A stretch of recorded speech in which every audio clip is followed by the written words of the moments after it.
I am a very anxious person. I have been for a really long time, ever since I was a kid.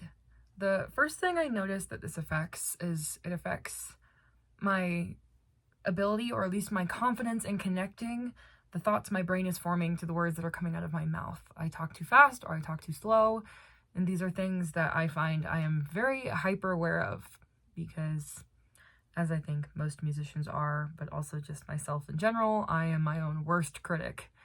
I'm constantly thinking about how my voice sounds. I'm better about this, but I used to hate how it sounded in video and in audio recordings and stuff like that.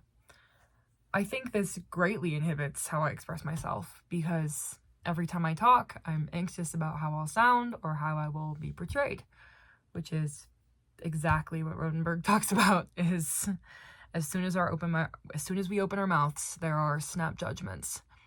And something I'm working on is being either more confident in my mistakes or just being more confident when I talk in general.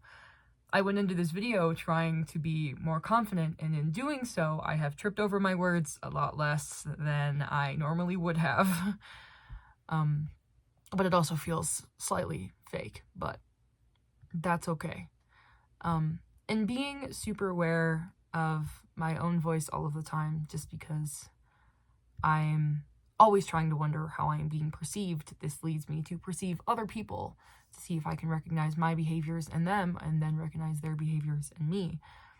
I try not to judge people, but I find when I see someone talking and people aren't listening, or they could be being more confident, I think to myself, come on, be more confident. Speak with confidence. Speak what you want to say. I know you got something to say. Say it.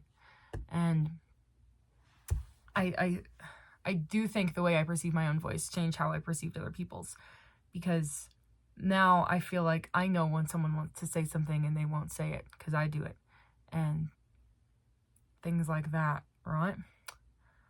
But yeah, these internal barriers are so interesting because they also, I think, to go all the way back to tension, I think they just keep causing tension when we talk, and I'm not entirely sure if that made sense, but